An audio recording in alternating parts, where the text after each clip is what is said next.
بخاری و مسلم حدیث میں حضرت ابو درداء رضی اللہ تعالی عنہ فرماتے ہیں، حضور اقدس صلی اللہ تعالی علیہ وآلہ وصحابہ وسلم نے فرمایا، ہر جمعرات کو تمہارے اعمال مجھ پر پیش کیے جاتے ہیں، نیک اعمال پر میں اللہ رب العزت کا شکر ادا کرتا ہوں، اور جو تمہارے گناہ ہوتے ہیں ان کے لیے میں اللہ تعالی سے تمہاری مغفرت کی التجا کرتا ہوں۔ جس بندے نے جمعہ والے دن یہ عمل کیا ہو، بے شک حق تعالی میری التجا قبول فرماتا ہے۔ یہ عمل میری امت کے لیے رحمت کا خزانہ ہے۔ بسم اللہ الرحمن الرحیم۔ السلام علیکم ورحمۃ اللہ۔ جب اللہ تعالی نے چاہا، حضور اکرم نور مجسم وجہ تخلیق کائنات حضرت محمد مصطفیٰ صلی اللہ تعالی علیہ وآلہ وسلم جب اپنی والدہ محترمہ کے بطن اطہر شکم میں تشریف فرما ہوئے، اگلی صبح تمام دنیا کے بت سر نگوں ہو چکے تھے، بلکہ دنیا کے تمام بادشاہوں کے تخت بھی اوندھے ہو چکے تھے۔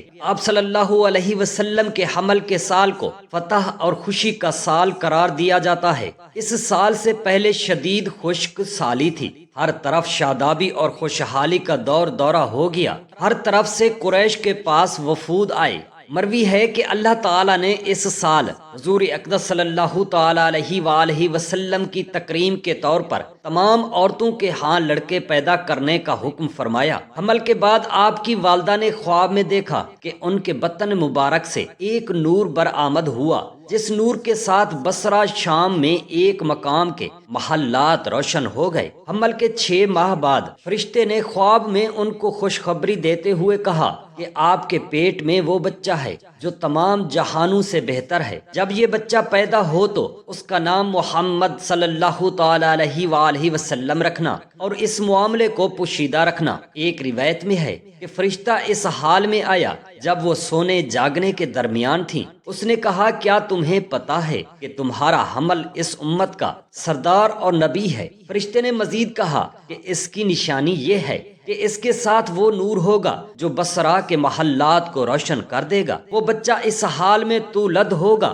کہ ختنہ شدہ ہوگا، ناف بریدہ، اس کے جسم مبارک پر کسی قسم کی آلودگی نہ ہوگی، اور پیدا ہوتے ہی سجدے میں گر جائے گا، عاجزی اور انکساری کے طور پر اپنی انگلی اٹھائے گا۔ جب آپ صلی اللہ تعالی علیہ وآلہ وسلم پیدا ہوئے، دعا کے لیے آسمان کی طرف نگاہ اٹھائے ہوئے تھے۔ بعض سیرت نگاروں کے نزدیک وقت ولادت آپ صلی اللہ تعالی علیہ وسلم کی والدہ ماجدہ کے بطن مبارک سے نور ظاہر ہوا، جس نے مشرق و مغرب کو روشن کر دیا، حتیٰ کہ آپ کی والدہ ماجدہ اور دیگر افراد جو وہاں موجود تھے انہوں نے شام کے محلات دیکھے۔ اسی طرح آپ کے آباء و اجداد میں سے جس کی پشت یا رحم میں آپ سے منتقل ہوتے رہے، اس کی پیشانی میں ایک خاص نور ظاہر ہوتا تھا۔ حضرت سیدنا آدم علیہ السلام سے لے کر حضرت عبداللہ تک آپ صلی اللہ تعالی علیہ وآلہ وسلم کے نسب میں کوئی بدکار اور مشرک نہیں ہوا۔ آپ صلی اللہ تعالی علیہ وآلہ وسلم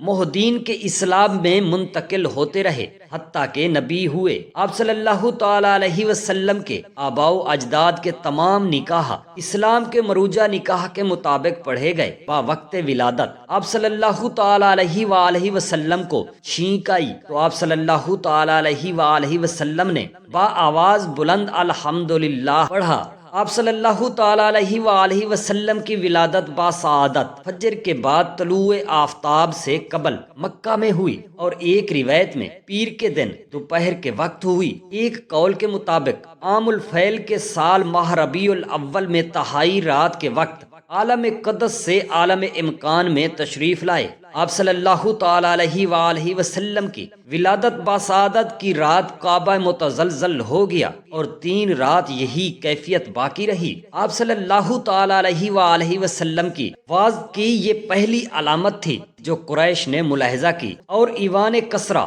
اپنی پختگی کے باوجود ہل کر رہ گیا، حتیٰ کہ اس کی آواز 70 فریق پر سنائی دی اور اس کے 14 کنگرے گر گئے۔ اتنی ہی تعداد میں کسریٰ کے بعد اس کی اولاد سے بادشاہ ہوئے۔ بحیرہ تبریہ خشک ہو گیا، فارسیوں کی آگ بجھ گئی۔ یہ عظیم آتش کدہ 1000 سال سے مسلسل روشن تھا۔ کسرا اور اس کے پیروکار اس کی پوجا کرتے تھے اور اس میں کستوری اور عنبر وغیرہ ڈالتے تھے، اس کے بارے میں حسن اعتقاد رکھتے تھے۔ آپ صلی اللہ تعالی علیہ وآلہ وسلم کی ولادت باسعادت کے وقت تمام بت اوندھے گر گئے تھے۔ آپ صلی اللہ تعالی علیہ وآلہ وسلم کے والدین کے ہاں آپ کے علاوہ اور کوئی اولاد نہ ہوئی، نہ تو حضرت عبداللہ نے آمنہ کے سوا کسی سے شادی کی اور نہ ہی حضرت آمنہ نے ان کے سوا کسی دوسرے شخص سے نکاح کیا۔ آپ صلی اللہ تعالی علیہ وآلہ وسلم کی رضائی مائیں مختلف روایات کے مطابق آپ کو دودھ پلانے والی عورتوں کی تعداد 4، 5، 8 یا 10 تھی۔ حضرت آمنہ آپ کی والدہ محترمہ کے دوبارہ زندہ ہونے اور آپ صلی اللہ تعالی علیہ وسلم پر ایمان لانے کا ذکر حدیث میں آیا ہے، اس کا بیان آگے آئے گا۔ آپ کی والدہ محترمہ نے آپ کو 7 یا 9 دن اور ایک روایت کے مطابق 7 ماہ تک دودھ پلایا۔ جبہ اسلمیہ آپ صلی اللہ تعالی علیہ وسلم کے چچا ابو لہب کی لونڈی تھی۔ آپ کی ولادت کی خوشخبری سن کر اس نے انہیں آزاد کر دیا تھا، انہوں نے بھی آپ کو دودھ پلایا۔ حضرت حلیمہ کی آمد سے قبل چند دن ان کو یہ سعادت حاصل ہوئی۔ مسلمانوں کی مدینہ ہجرت کے 7 سال بعد مکہ مکرمہ میں ان کا انتقال ہوا۔ حضور اکرم نور مجسم صلی اللہ تعالی علیہ وآلہ وسلم مدینہ سے ان کے لیے نان و نفقہ اور تحائف ارسال فرمایا کرتے تھے۔ جب 8 ہجری میں مکہ فتح ہوا تو آپ صلی اللہ تعالی علیہ وآلہ وسلم نے ان کے بیٹے سے ان کے بارے میں استفسار فرمایا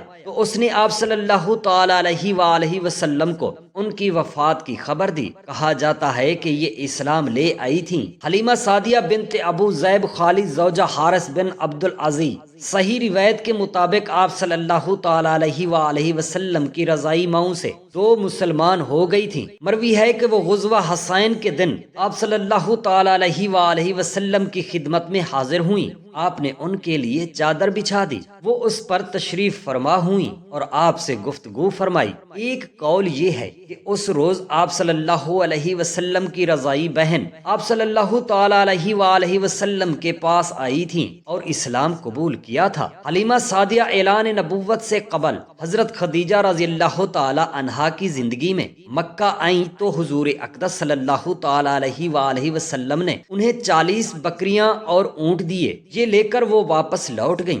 حضرت صلی اللہ تعالی علیہ وآلہ وسلم کا پہلی مرتبہ گفتگو فرمانا۔ آپ صلی اللہ تعالی علیہ وآلہ وسلم نے پہلی مرتبہ حضرت سیدہ حلیمہ کے ہاں ہی گفتگو فرمانا شروع کی۔ پہلا کلمہ جو آپ صلی اللہ تعالی علیہ وآلہ وسلم کی زبان اطہر سے صادر ہوا وہ اللہ اکبر تھا۔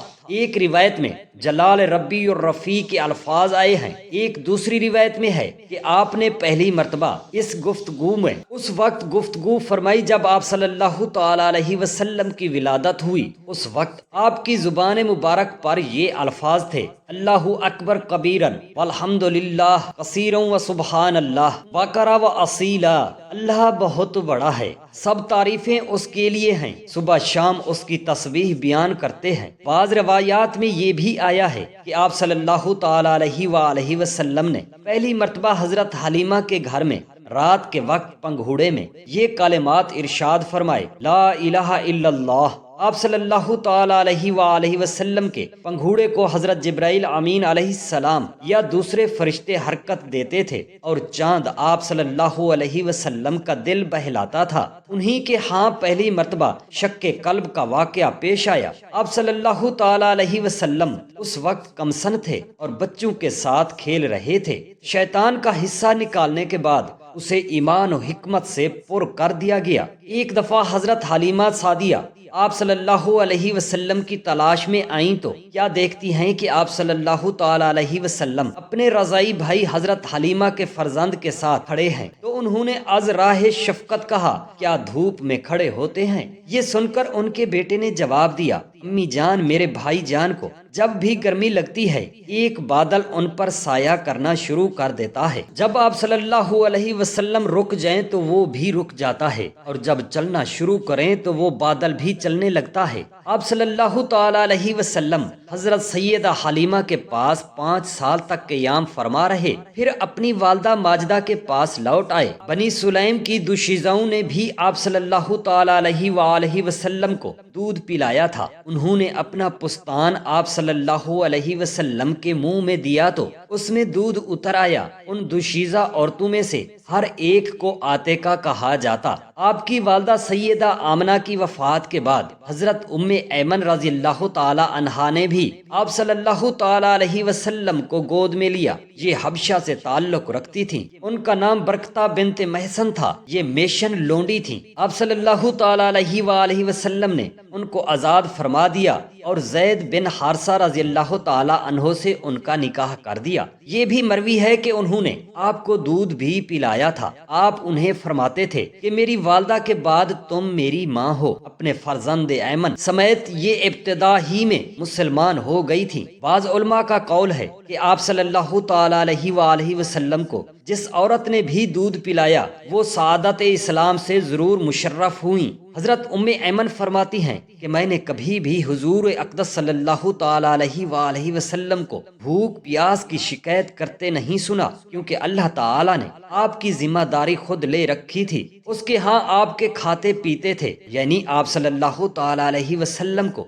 یہ چیزیں برداشت کرنے کی قوت عطا فرما دی گئی تھی۔ حضرت ابو درداء رضی اللہ تعالی عنہ سے روایت ہے، رسول اللہ صلی اللہ تعالی علیہ وآلہ وصحابہ وسلم نے فرمایا، جمعہ کے دن مجھ پر کثرت سے درود پڑھا کرو، کیونکہ اس دن فرشتے حاضر ہوتے ہیں۔ جو شخص بھی مجھ پر درود پڑھتا ہے اس کی آواز مجھ تک پہنچتی ہے، خواہ وہ کہیں بھی ہو۔ ہم نے عرض کیا، آپ صلی اللہ تعالی علیہ وآلہ وسلم کی وفات کے بعد بھی؟ آپ صلی اللہ تعالی علیہ وسلم نے فرمایا، میری وفات کے بعد بھی بے شک اللہ تعالی نے انبیاء کے اجسام کو کھانا زمین پر حرام کر دیا۔ رسول خدا صلی اللہ تعالی علیہ وسلم نے فرمایا، میری زندگی بھی تمہارے لیے خیر ہے، کیونکہ مجھ پر آسمان سے وحی اتری ہے اور میں تم کو حلال اور حرام کی خبر دیتا ہوں۔ میری وفات بھی تمہارے لیے خیر ہے، کیونکہ ہر جمعرات کو تمہارے اعمال مجھ پر پیش کیے جاتے ہیں۔ نیک اعمال پر میں اللہ تبارک و تعالی کا شکر ادا کرتا ہوں، اور جو تمہارے گناہ ہوتے ہیں